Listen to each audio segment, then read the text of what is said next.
Welcome to Ed Fluential Sports, where passion meets precision. As I'm your host, Ed, diving deep into the plays, players, and stories shaping the game. This is Sports Fanatic 4, episode 16. Let's get started with the AEW Dynamite recap. First match, match got started with MJF taking on Kevin Knight for the AEW World Championship. Entertaining match. I enjoyed it. Feel like it was going a bit too long, but it was because they were showing what happened last week for a little bit. Now it's like once if this hits age 25, then it's going too long. But then before that, a solid match. Nobody got involved. Then this also played a factor into what would happen later in the night. With MJF would have still got involved anyways. But uh, one of my favorite parts from the match was MJF taunting Kevin Knight. Excuse me, he did an arm drag, and then he was like, "This is an arm drag, kid." Then Kevin Knight did it like four straight times to him, which was hella funny. So him playing into that of Kevin Knight being younger, both of them under 30, but Kevin Knight definitely younger, and he hasn't had much action in the singles division. Obviously, a trios champion right now, and did some good tag team work with Mike Bailey last year.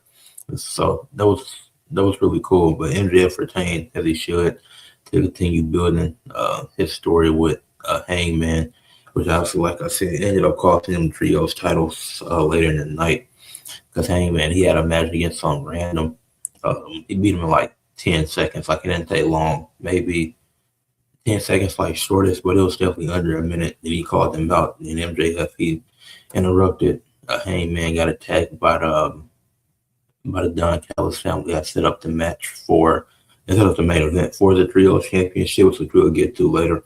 But Orange Cassidy, Darby Allin, they had a match against the Bullet Club War Dogs, and they actually got started before the bell even rung. So they was fighting Darby and Orange Cassidy. They was fighting the Bullet Club War Dogs on the outside. And then surprisingly, Cassidy and Darby Allin ended up winning this match. But it didn't matter. They won the match, but they didn't win the war because the Bullet Club War Dogs would attack them post-match. Obviously, Clark Connors gave Kid just whooping up on them. And that's all due to the help of David Finlay, who was the former New Japan, the former Bullet Club leader. So that's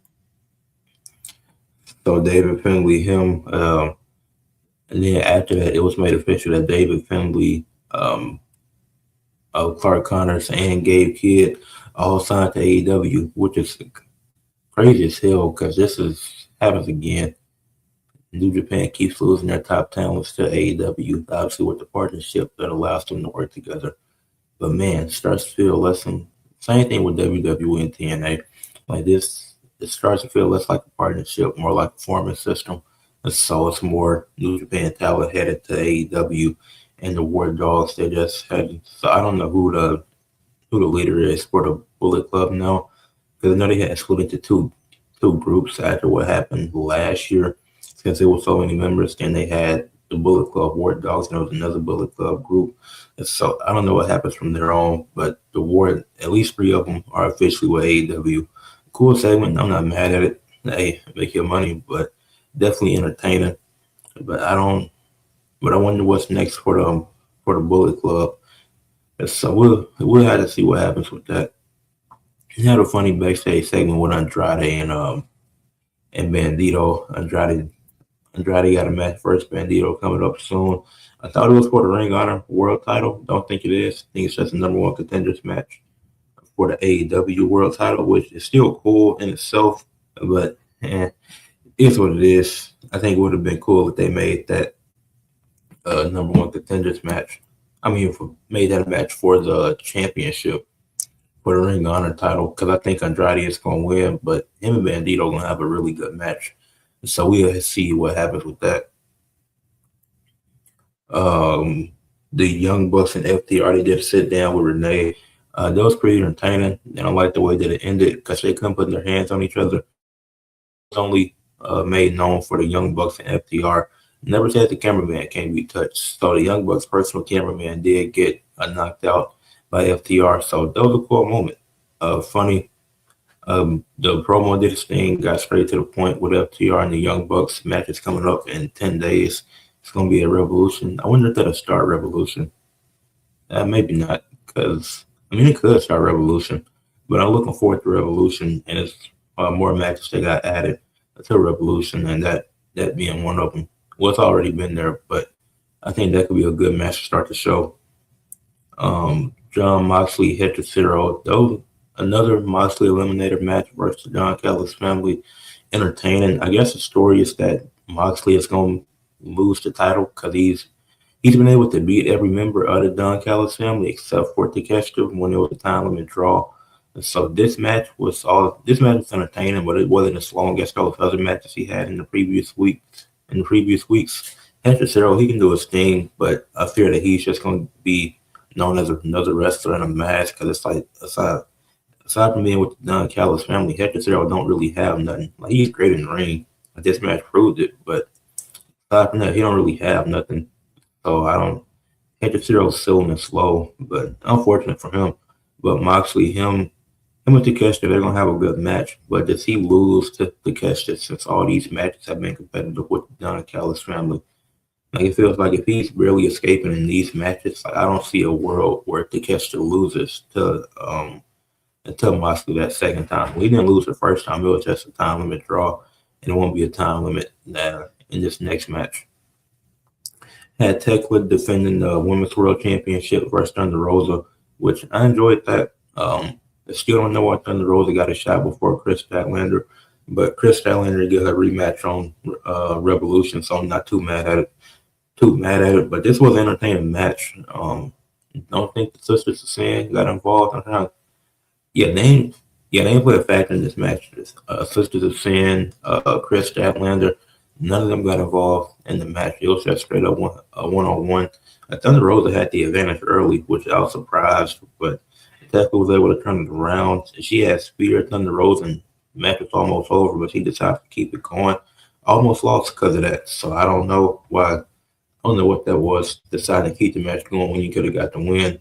But she eventually put her away. She speared her again. Then she stumped Thunder Rosa twice. So Tekla ended up retaining the Women's World Championship. And so now it's going to be Tekla defending against Chris Statlander, best 2 out of 3 falls rematch at Revolution. So that's going to be a pretty good match. I think it can top their first match that they had on Dynamite. So we'll see. I said I like Tekla. Thought that her getting the belt was too early, but after seeing that, she was really over and makes sense. Yeah, she's a good heel to have it. I like Tekla being champion, and they didn't complete. It's not like they went away from what they're doing anyway. So she's having a good run with it. The Thunder Rosa match was great. I'm sure the Statlander match part 2 will be really good. Yeah, and Tekla, she don't need, like, obviously she has her faction and they work together, but she don't need them to win matches. Like, they can still be doing. Actually, I wonder what they're doing at Revolution, because I don't know if the Babies or Wrath have a tag match. Okay, so we'll see what happens on Collision if that goes anywhere. Tommaso Ciampa still wants Kyle Fletcher. He wants his rematch. Claims that Kyle Fletcher is hiding. Then FTR randomly interrupts. So now we're going to get Tommaso Ciampa versus Dax Harwood. That's next Saturday, I think. Battle of the Ball Dudes for whatever reason. I'm not even trying to be funny, but I have no idea why they're having this match. As I was watching the segment, I was just hella confused because y'all are a tag team. Like, I know he said he wants to be a top guy, and they're the top guys, and it's really weird. Like, FTR already has to worry about the Young Bucks. So, yeah. Yeah, Sky Blue, Julia Hart, and Tekla. They're the Triangle of Madness. But yeah, Tommaso Ciampa, happy for him that he's finally doing stuff that he's happy doing, having a singles run. But him and Kyle Fletcher running it back would be cool, because obviously he haven't got his rematch from losing the title yet. But it's like, why is he having a match with Dax Harwood when FTR is actually in a feud with the Young Bucks? Like, I get it if they could. Like, I get the Young Bucks cost him the match, but it's also like there's really no reason to have the match. Like, I'm so confused on what that's about. But then you had He had Tony Storm taking on Orange Cassidy, so that was cool. They're both entertaining. So, and but yeah, because Orange Cassidy was getting beat on by the Bullet Club War Dogs earlier in the night, so that was very entertaining. Orange Cassidy getting beat on, yes, I was entertained, but his segment with Tony Storm was also entertaining. Then the Death Riders, I guess the Death Riders are tweeners because it's like the Death Riders, the men, they called out the Don Callis family, basically said they'd take on anything. They willing to Moxley willing to defend his title against anybody. And then Marina, she called out Tony Storm, son. She's the one woman in the group, and Tony Tony Storm is a face. Meanwhile, the Don Callis family are heels, and the Death Riders called them out. So I guess the Death Riders are tweeners, which I'm cool with because there's no action. Like everybody is, there's no tweener faction in AEW that I can. The Hurt Syndicate was that, but they're more of a tag team since MVP is a mouthpiece and Lashley is still injured right now. Don't know when he comes back, but I kind of like the Death Riders being tweener. I think tweeners. I think it actually makes a better sense for what they're doing.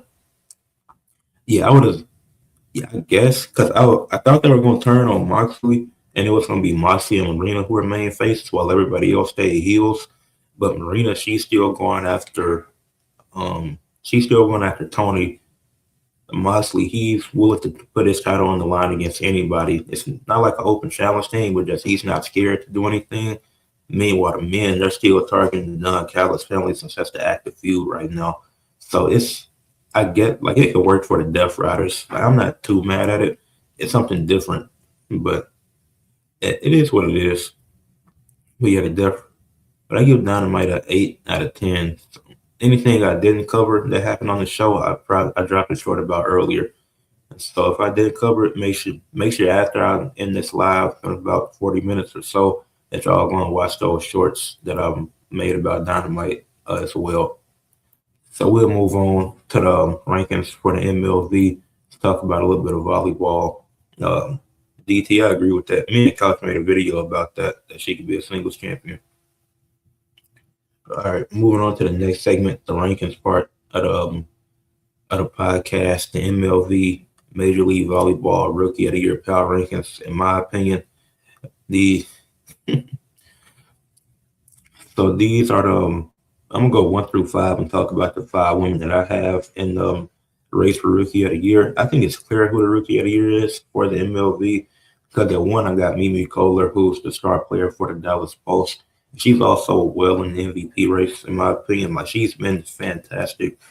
And obviously, team record most of the time doesn't play a factor into Rookie of the Year. But I've never seen a rookie this really in sports in general. The last few years, I've never seen a rookie this ready. And I feel like she very well deserves to be in the MVP race as well. She has 225 kills on the season so far, has 20 blocks, has 7 assists, 9 assists, 565 total attacks, 39.8 kill percentage, 87 digs on the season, and she's the ultimate leader. Like she's leading this. She's already proven that she's the ultimate leader with the Dallas Post being a new team to the league. Obviously in their inaugural season in the MLV, and then she was a rookie leading this team to a 9-5 record. They had a second best record in the MLV. And like I said, it's not typical for a record to play a factor in a rookie being so good. But when she's the leader of this team, clearly the best rookie in the class, and leading them to this great of a season, she very well has them in playoff position halfway through the season, which is impressive in its own right. So her being the ultimate leader and having these stats, having the most impressive stats of any other rookies, that plays a factor into her MVP case and Rookie of the Year case. Now let's go to number 2 on the Rookie of the Year power rankings. In my opinion, I got Kiera Reinhart for the Supernovas. The Supernovas currently 7-8 on the season. Kiera Reinhart, she's a freak athlete. She's like 6'3" and really can do it all. She got 79 kills on the season, 21 blocks, 5 assists, 13 aces, 163 total attacks, 48.5 kill percentage, 35 digs. And like I said, freak athlete. This season has been kind of disappointing for Omaha. A lot of people definitely expect the Supernovas to be a bit better, But Kiera Reinhardt, she's been a spark for that team. Like, even though it hasn't been a great season for the Supernovas, it hasn't been a terrible one either. Just a bit disappointed so far. She's been that bright spot, just doing whatever they needed to do, being consistent pretty much everywhere and having solid stats to back it up. And been so I put her second in the Rookie of the Year race. And number three, I got Bree Kelly for the Orlando Valkyries, another team who's having a disappointing season. Um, and another team that fans expect to be a bit better. But Bree Kelly, she has 59 kills on the season, 18 blocks, 5 assists, 3 aces, 136 total attacks, 43.4 kill percentage, 18 digs, and she's a great backup. Like, she's doing this while coming off the bench. Like, out of all these women, she's getting the least amount. She has the least amount of starts, if I'm not mistaken. So she's giving Orlando great production coming off the bench, and they're still having a solid season to where they could make the playoffs, maybe sneak in as the four seed, maybe 3 seed if things can work out in their favor. But she's been really solid. Like, I think statistically it hasn't been, and statistically she's doing this while coming off the bench. So these are some of the best bench statistics you can have. In the MLB, it's not a Six Woman of the Year award, but if it was, then she would definitely be in the running for that because that's how special she's been and coming off that bench and just being a great teammate overall. So, number four, I got a Flamari Collins for the Columbus Fury, who are currently 3-10. She has the worst record out of any of them. Well, her team has the worst record out of any other women here, but she has 36 kills on the season, 4 blocks, 1 assist, 3 aces, 88 total attacks, kill percentage over 40.9. And it's not really anything special she does yet. It's like that Columbus team has struggled, and she's still finding her footing, but she's been really solid. Obviously, not giving you the production of the other three women, but her kill percentage is out of these 5 women, she's one of the 3 to be in the 40s when it comes to kill percentage.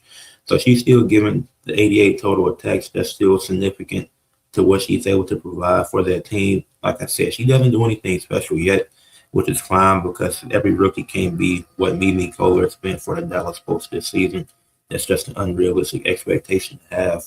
But she's having a solid rookie season. She's been all right. It's kind of something that you already expect. Nothing too crazy. A pretty standard rookie season. Well, we saw some of the rookies in the MLB do last year. So, like I said, it's nothing. The stats might not be that special, but it's still enough.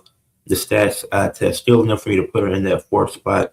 But then but the women that I have ahead of her, it's like she's not doing anything special compared to them. And then for the 5th spot, I got Avery Carlson for the Atlanta Vibe for 6-7 on the season. She has 5 kills, 4 blocks, 389 assists, 9 aces, 23 total attacks, a 21.7 kill percentage, and 93 digs. What's special about her is how leader for playmaker she is. She does a fantastic job setting up her teammates.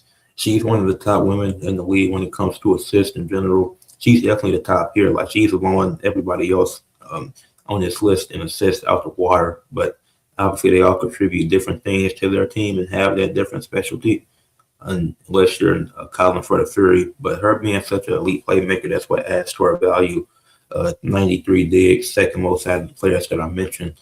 But when it comes to her not being ahead of a Colin or a Kelly on this list, she has, or in general, she has the lowest kill percentage out of anybody up here, has the least amount of kills out of anybody on this list.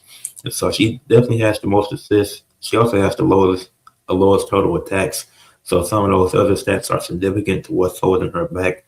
Like I said, the team record doesn't really matter here because you can switch to each woman depending on what you value in the MVP race. Because, like I said, the record only really adds to Mimi Collier's case because she's been so fantastic as a rookie that she's in the MVP conversation comfortably, while the rest of them, they're in the Rookie of the Year conversation, and they're all providing different things in their own ways. Like, if somebody made the argument to put Avery Carlson over for Mary Collin, I'd be like, that's fine. Even Bree Kelly, like, it's a toss-up between those 3. I think Kiera Reinhardt is a clear second at this point. But things could change only halfway through the season. But those is my MLB Power Rankings, Rookie of the Year Power Rankings, just at halfway through the season. So I do have Mimi Collier in the MVP and Rookie of the Year race at this point.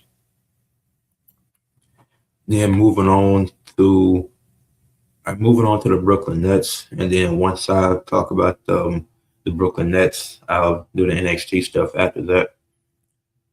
The Brooklyn Nets, they are ice cold. The Brooklyn Nets for the NBA. They're currently on a 9-game losing streak, the longest active losing streak in the NBA. They currently have a record of 15-46.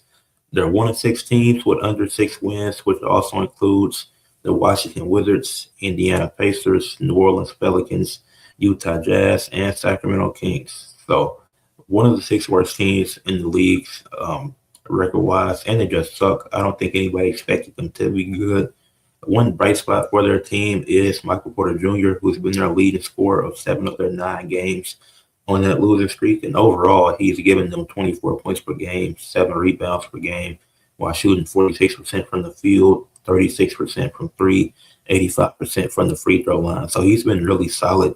There was arguments for him to be an all-star, but I think he got the Norman Powell treatment when last year in the NBA, Norman Powell wasn't an all-star due to because the coaches didn't think he could replicate what he was doing when he had that breakout season with the Clippers last year. And then he continued to break out with the Heat this season, and he made the all-star team. The coaches finally chose him. So I think that's what's happening to MPJ. Nobody expected him to play this well, and the coaches probably see it as, oh, he can only do this one time. But if he continues to do this next season and the Nets are a play-in team at worst by all-star break, I think MPJ will be an all-star next season. He just got the Norman Powell treatment, which for some people it makes sense. Like, hey, it is what it is. So unfortunate as it is, it might not be fair. That's just how the NBA works sometimes. Nicholas Claxton, he can still be valuable to a contending team. He's giving the Nets 12 points per game, 7 rebounds per game, and 1 block per game. He's able to get you points in the paint at ease. He's getting you, even though he's just getting you 1 block, he's giving you effort. Like he's attempting to block shots. He's contesting shots. He's making it tougher on whoever has the ball in their hands on offense. So he's able to close out possessions. And so Nicholas Claxton, he's able to do it all, really. And so he might not be shooting crazy amount of threes, which is fine, and he might need a little bit more muscle. But Nicholas Claxton he could still be really valuable to a contender. So if I'm a contending team, I would try to get a Nicholas Claxton in the off season. And might get the Nets on a first-round pick and send the player on a first-round pick for Nicholas Claxton, because that's how valuable he is. If they want a small forward on a first-round pick, send it to him so you can get Nicholas Claxton to add him to your team. Whether he's starting or coming off the bench, I think he'd be valuable either way. And a team like the Lakers, they could use a Nicholas Claxton. The Clippers, if they want to contend before Kawhi leaves, they could use a Nicholas Claxton. They want to keep that youth movement going. You get a Nicholas Claxton. He's still part of that youth. He's still a younger guy, but he's still able to give you really great defense on a night-in, night-out basis. Now, back to this losing streak with the Nets. It hasn't been, obviously, no losing streak is good, but it's like this losing streak has been embarrassing. They had 3 games where they scored under 100 points, 2 of which they scored under 90 points, which you don't see that much in this era of basketball, a team scoring under 100 points consistently, but they just did it in 3 of their in their 9-game losing streak. They did it 3 times, scoring under 100 points. And like I said, there was only 1 game where they hit the 90s as far as points go. They've had multiple games scoring under 80 points, and it hasn't been close. Like they got dismantled in those games. 6 of these losses came by double digits, so they of these games close. So it's like you got Michael Porter Jr. That's not enough. You traded Cam. Well, I think you released Cam Thomas. I don't think they traded him because I kind of figured that something was going to happen with Cam Thomas. He had to either be released or be traded in general, because Cam Thomas and Michael Porter Jr., they both score a lot. So they're just going to win you too many games. The Nets want that pick. Having MPJ and Cam Thomas doing all that scoring, that would have won you too many games. Like they was winning early in the season. Like they had a few. Well, I think they started like 0-7, but they was starting to pick up some steam, getting a few wins, and the fans was like, MPJ, calm down. We're doing too much winning for us. Like that's so like it's really no. It's MPJ as the one, and it's really no two. Like it's just like a lot of these teams you can have like either it's a one, then you got the 2A, 2B, or it's a 1A, 1B, and then you got your two, like OKC, you got your one in Shea, then your 2A, 2B is J-Dub and Chet. With the Lakers, you got Luka, he's your A, and then based off of that season, you got 2A, 2B, LeBron Reeves. Like the Nets don't have that. Like some of these teams at the bottom don't have that. The Pelicans are at the bottom just because they just suck. They're actually trying to win games. I don't know why they suck so bad. But at the Nets, I want to focus on their rookie class and see and talk about how they're doing. Since I haven't really had much time this season to talk about the Nets because they haven't been worth talking about. But at this point of the season, with them struggling, it's nice to reflect on that rookie class and look at a few of these guys that they drafted. Edgar Dimon is really good. I think he could be a top 3-point shooter in a few years. He's averaging 10 points, 3 rebounds, and 3 assists per game and shooting 38% from three. So I think that can be valuable in a few years. Like he had one game where he went off from three and he was going crazy. I forget who they played. But if we can do this consistently, like I see him lasting a while in this league, especially with the amount of threes that are being taken by teams now. So he could last for a bit. I think he can improve. I think Edgar Dimon, I think he's definitely part of that Nets future based off what he's been able to do this season. So I like his game. He's been really solid this year. Danny Wolf, he's averaging 8.9 points per game and 4.7 rebounds per game while shooting 41% from the field. He's been all right. I think he's a small forward, so those are solid stats, especially for the position that the Nets are in. Obviously, the field goal percentage needs to go up. I think that just comes over time with him being a rookie. I'm not going to be too critical of his field goal percentage being low. If it was in like the 30s, then I'd be kind of concerned. But 41, that's solid. It's solid enough for the situation the Nets are in, and they don't really have any vets on that team aside from MPJ, which is like, yeah, I don't think MPJ being your vet is the greatest thing ever. But Danny Wolf, he's been solid. Like I said, I think he's a small forward. They just have to go over time, but they're putting up solid stats. And then you got Nolan Traro. Forgive me if I said his name wrong. He's averaging 8.4 points per game, 3.6 assists, and 2 turnovers per game. This is something that's going to come over time, but that assist to turnover ratio is simply not good. Um, that's almost 4 turnovers, so that's almost a turnover for every 2 assists. It's simply not good. And some of the top players, like we've seen, Luka's one of the top players, and he still struggles with turnovers. Seen Russ, even when he was one of the top guys, he struggled with turnovers. But they had made a name for themselves by being by consistently getting triple doubles, by leading multiple deep playoff runs. Like if he can develop, and I'm not saying he has to be a Russ or a Luka, but on a lower scale, if he can develop and be like a John Wall type, not as far as athleticism, but just play goals and like those turnovers, like it's bad now because this is rookie season. So it's like you're having almost 4 assists, but you're getting 2 turnovers with that as well. So I think that has to calm down a bit. And if he can control those turnovers and like get the assist up to about 5 or 6 a game, then he'll be fine. Like if he's averaging 6 assists per game with 2 turnovers, like it's when he can be a conversation. Like I should be giving him praise, honestly, because that's still, if he was averaging 8 and 6 with just 2 turnovers, that's very impressive. So he's showing that he has the abilities to be a good playmaker. As part of this losing streak, he's led them in assists multiple times. So he's showing you he can swing the rock. He can get his teammates involved. But can he control? He has to control the ball too. That's also important. So it can't just, so some of those turnovers he has to limit.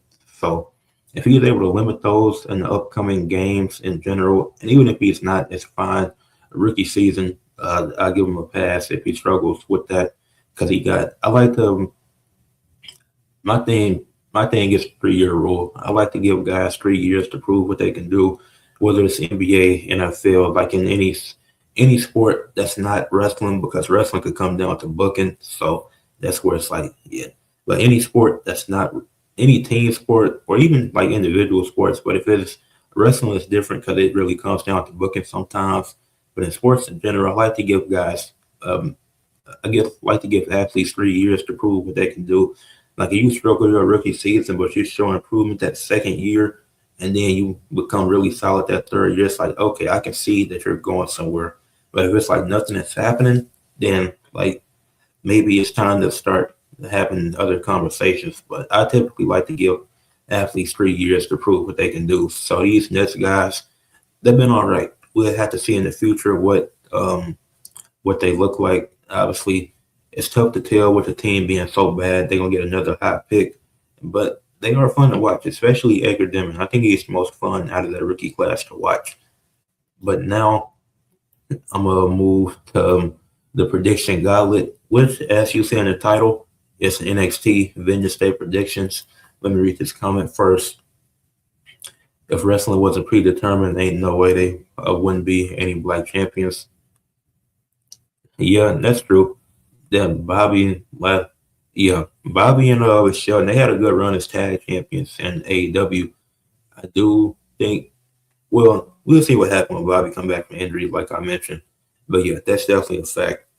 Like I said, it's hard to compare wrestling to real sports because obviously the action real, but there's so much stuff that goes on backstage. But anyways, I'm gonna get these predictions now since this is a main topic for today. We got Blake Monroe versus Jada Parker in a street fight. This is gonna be yeah, Bobby's injured right now. I gotta check to see when he comes back. I should have an update by the Tuesday, hopefully. On the Tuesday episode of the podcast, I should have an update. Blake Monroe, Jada Parker street fight. This has been a good feud. It's been confusing too because I don't know why they randomly took Jada off TV for 1 week when she wasn't injured. I think Jada Parker has to win because it makes the most sense for her.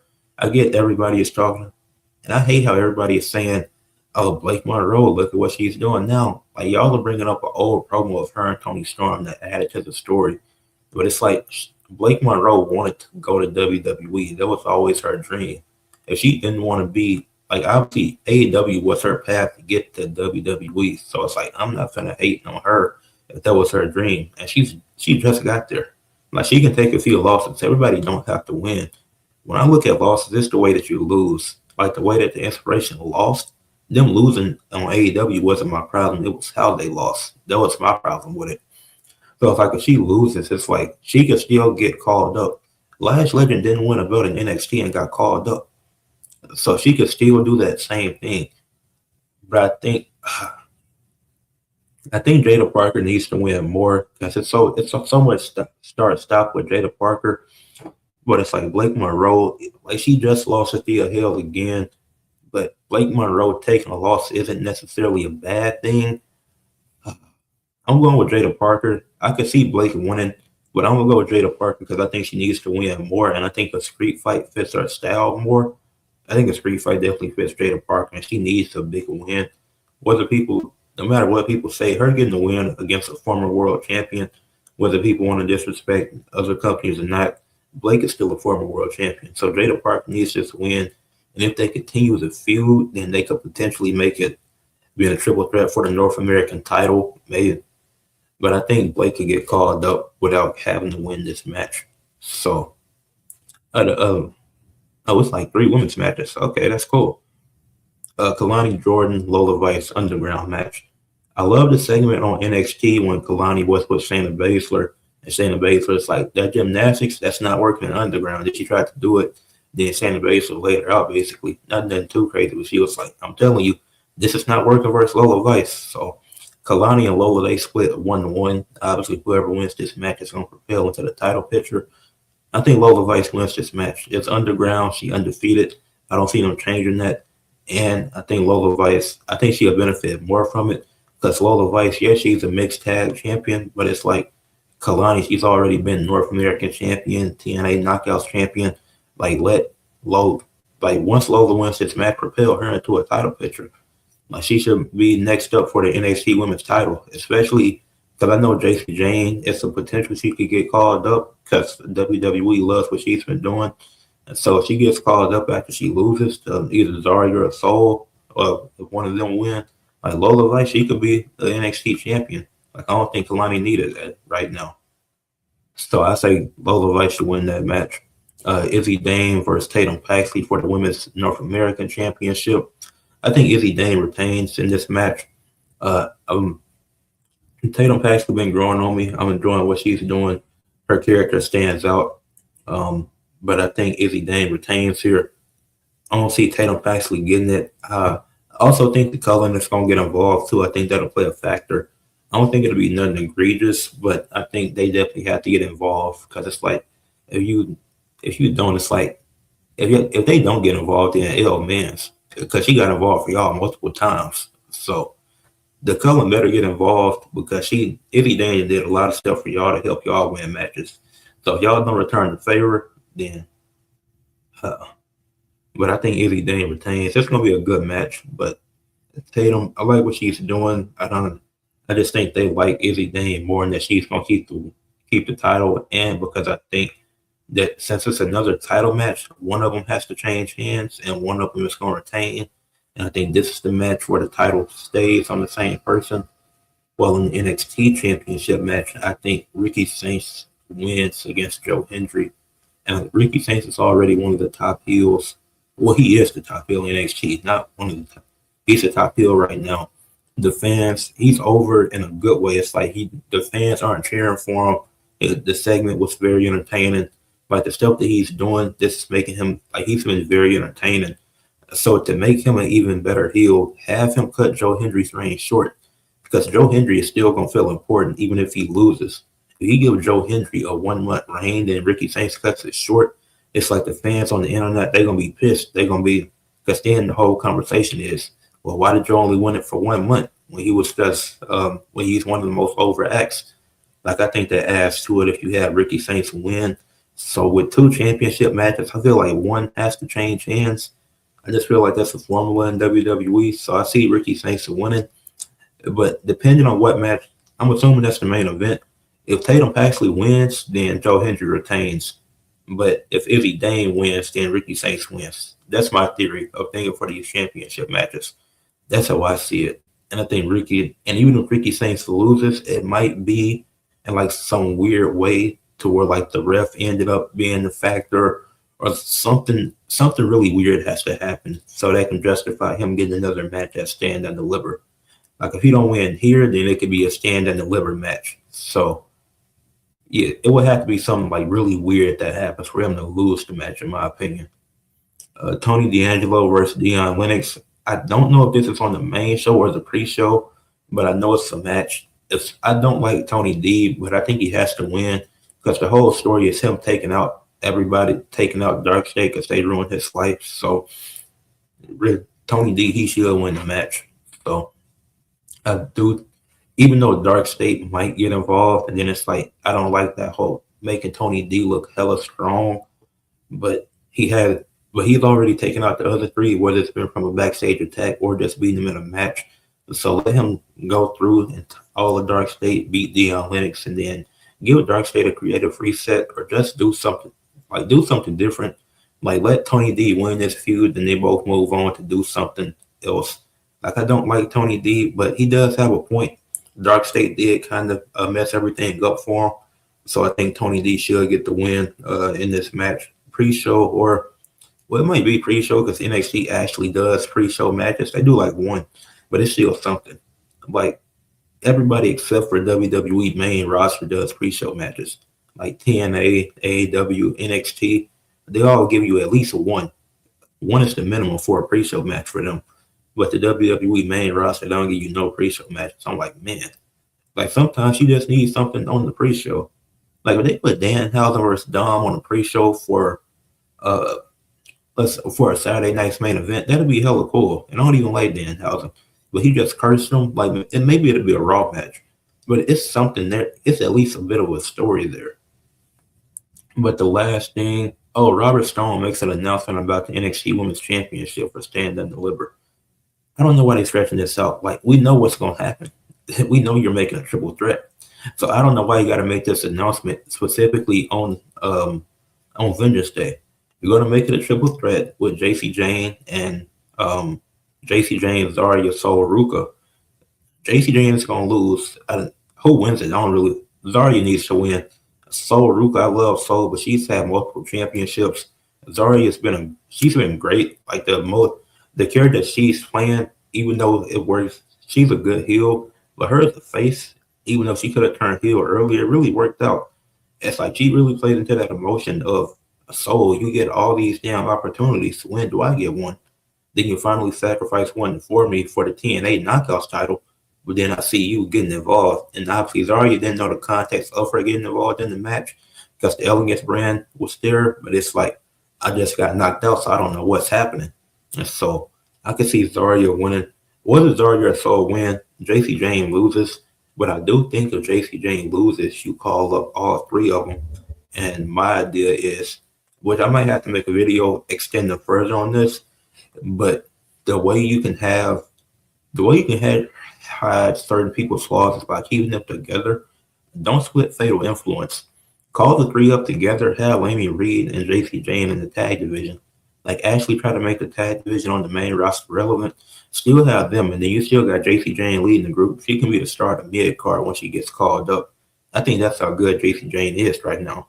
So if you call up JC Jane, bring the other two with her.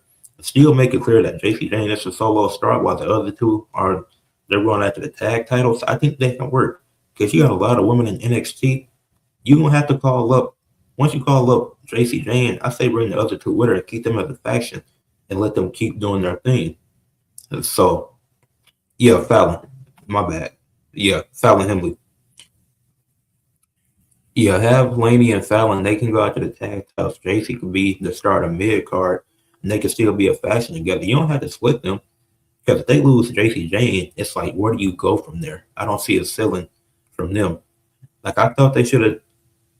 I thought they should have did this with I forgot who it was. There was a tag team, but Laney Reed, you can hide her. She is a green, but you can hide some of the struggles that she has by keeping her in a faction and going up. There was another tag team I said that about, which I'm kind of forgetting who it was now. But I was like, if you call them up together, you can. Oh, Roxanne and Cora Jade. When before Cora Jade had left, I was like, you could call up Roxanne and Cora Jade and have them as a tag team, and then you could hide Cora Jade flaws by them being together. And then once you felt like the time was right, you could split them and have Roxanne and Cora Jade have a main roster feud. And it's like I felt like it was right there, but I think they released her at Stand and Deliver or like the day before that. It was really weird last year. The releases were wild, but it was like if you called them up at the same time, it's like you could have hit her flaws. Then you put Roxanne in the tag team anyways. So I was like, oh, like you put her in the Judgment Day anyways. It's what it is. But that's my thinking for it. But those are my predictions for Vengeance Day. I'm really hoping that Ricky Saints wins the NXT title. I think he's a perfect heel to take it off of Joe Hendry. If he doesn't do it here, then he'll do it at Stand and Deliver. If he loses, it's going to be in some weird way. All right, moving on to the next topic. The Unrivaled Championship game took place last night. The Mist had 17 assists in the Unrivaled Championship game. And so I'm going to talk about that. Talk about why this was significant in that championship game. Obviously, though, Mist they beat the Phantom by 6 points. Despite Kelsey Plum having a 40-point game. A shout out to Kelsey Plum. After dropping that 40 piece, she stayed on the court, congratulated everybody on the Mist. She didn't walk away. Majority of the Phantom team walked away, obviously disappointed. None against them. It's just, hey, at least Kelsey Plum was still able to show respect after having such a phenomenal game and losing a class act. So shout out to Kelsey Plum for doing that, for not just for walking away. But the Mist, they finished with 17 assists as a team, while the Phantom just had 13. When you look at the assists and everybody that played, it's like they all played really well. And because Veronica Burden, she had 5 assists. Yeah, she had 5 assists in that game, and she was really good. Her playmaking was great. Her shooting wasn't the best. I think I mentioned this in the short that I made, but she had 5 assists. Swinging the rock, getting everybody involved. You still had Alicia Grace. She had like 12 points, made 4 or 5 shots. She had 3 assists. Brianna Stewart had 4 assists. And she had like a 30-point game or something close to that. Let me make sure. I don't want to be wrong about that. Well, she close. My notebook is up there, but she had 32.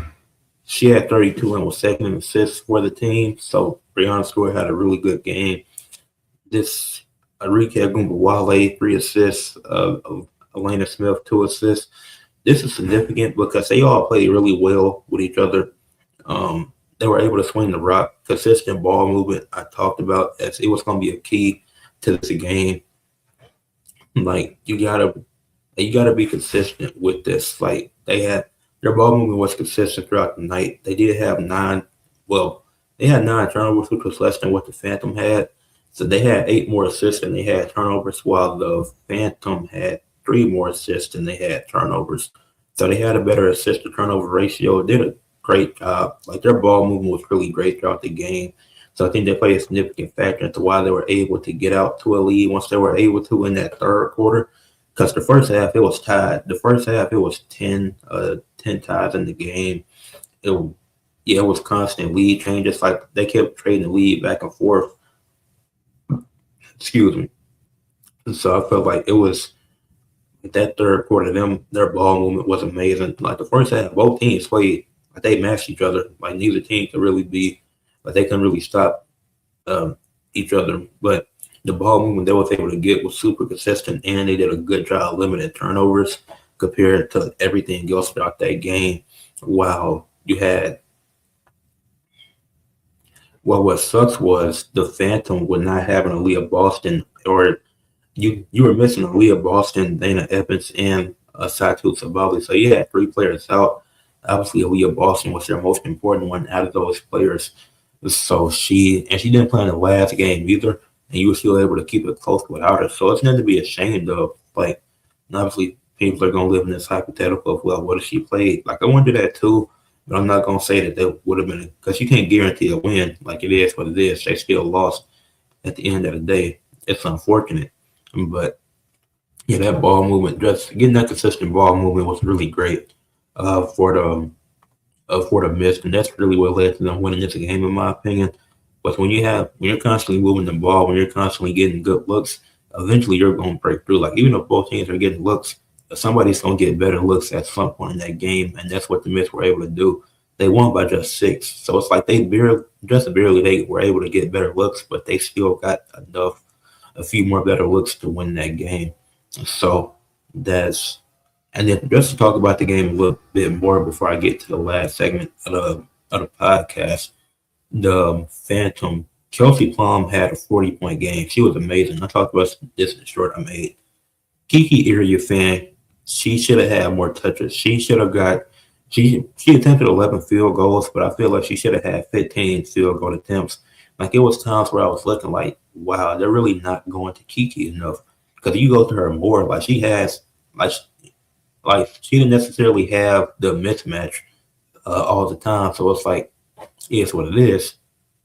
But even if you go to her, she's still gonna be able. Even if she wants to match up 5 out of 10 times, she shot 6 of 11 from the field. So if she can get 4 more field goals, go 8 of 15, 9 of 15, whatever.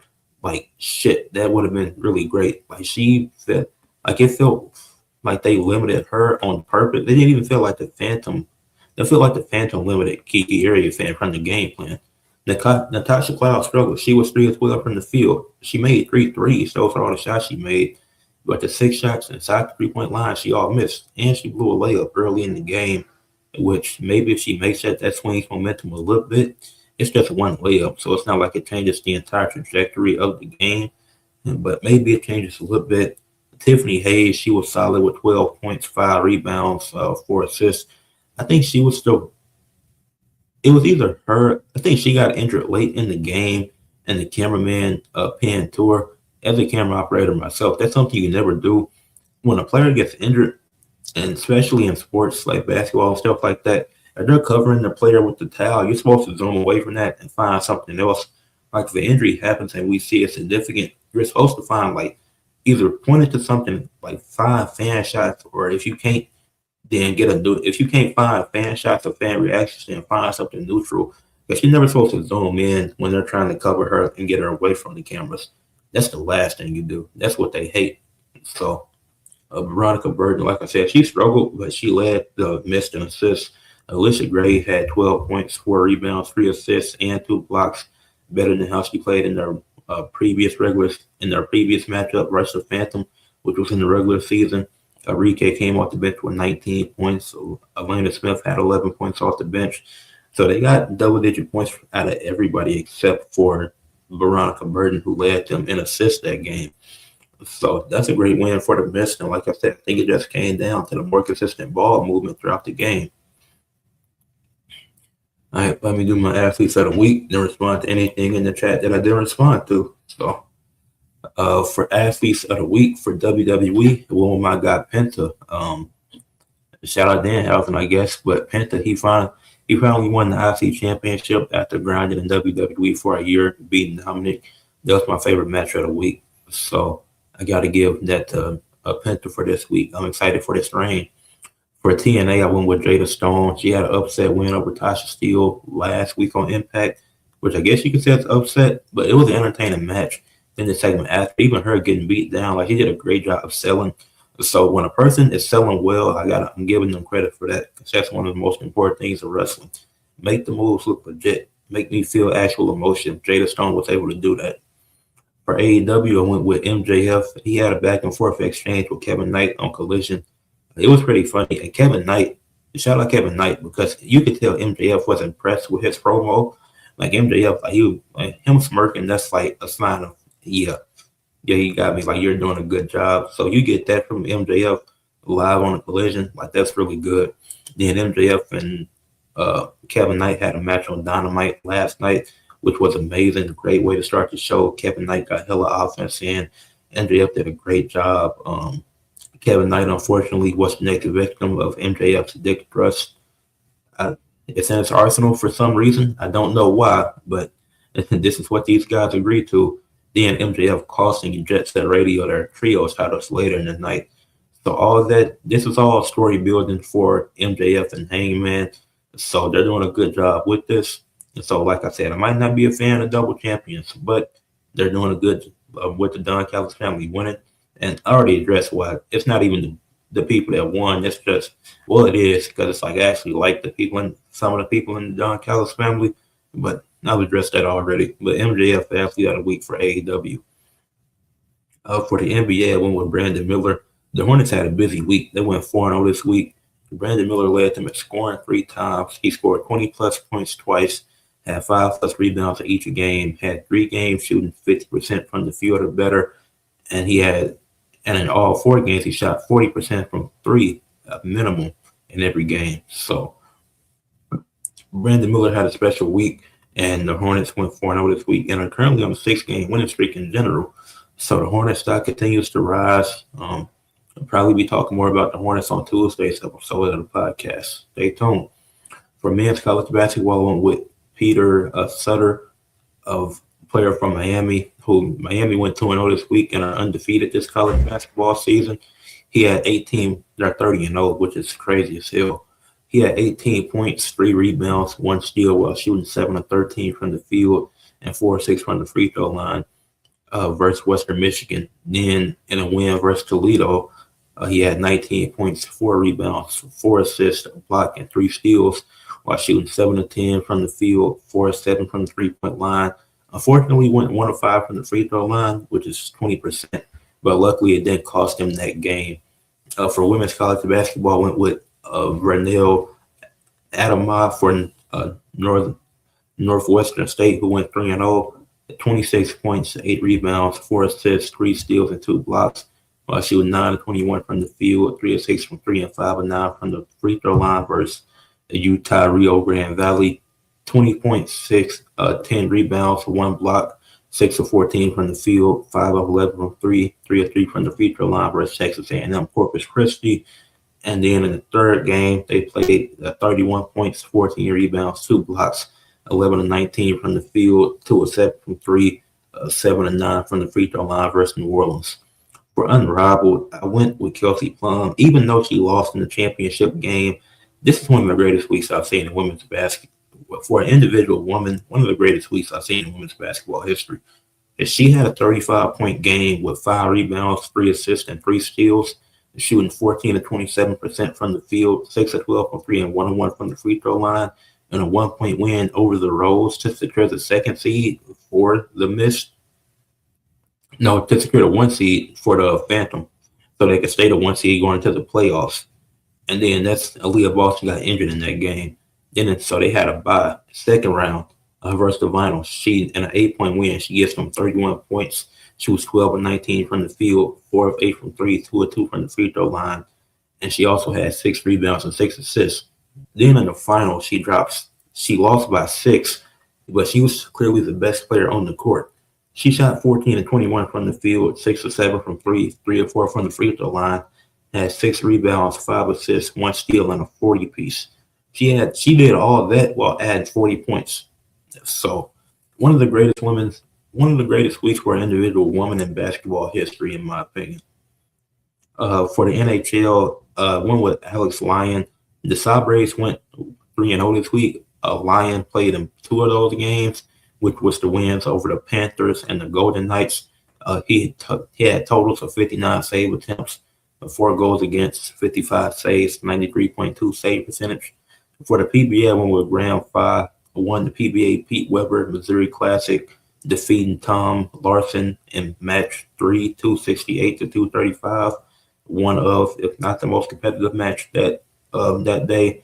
Then he defeated Justin Knowles in the finals, 258 to 196 in match 4. So just 2 matchups, and he was able to win his 3rd career PBA Tour title. So congrats on that. Then for the MLV, I went with Marley Monserrat. The San Diego Mojo went 2-0 this week.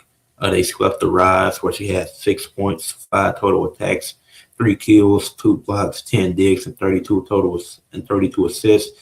Then they defeated the Fury in a 4-stat matchup where she had 2 points, 31 total attacks, 1 block, 14 digs, and 28 assists. Doing a great job getting digs, keeping plays active, and getting those assists to set up her teammates well. So those are my athletes of the week for as they shall see posted. Now let us catch up on the last comments. Did Joe because whether or not he wins at Vengeance Day and loses standing in the Liberty, they usually had to have at least one title defense for champions for the most part. They book it happens. Oh yes, Joe Hendry actually he had a title match. He had a total. The dude from the Vanity Project, I forget his name. You know who I'm talking about? Jackson Drake, I think. Did they end in a DQ? That was his only title match since winning it. It might have ended in a DQ. Well, I think he beat him clean, then they attacked him after the match. Let me fact check. Joe Hendry cage match. I don't know who introduced me to cage match, but whoever did that, shout out to you. Because I'm trying. Because I can find the matches that he had. That's a house show. That's not it. Why is he wrestling Dark State on house shows?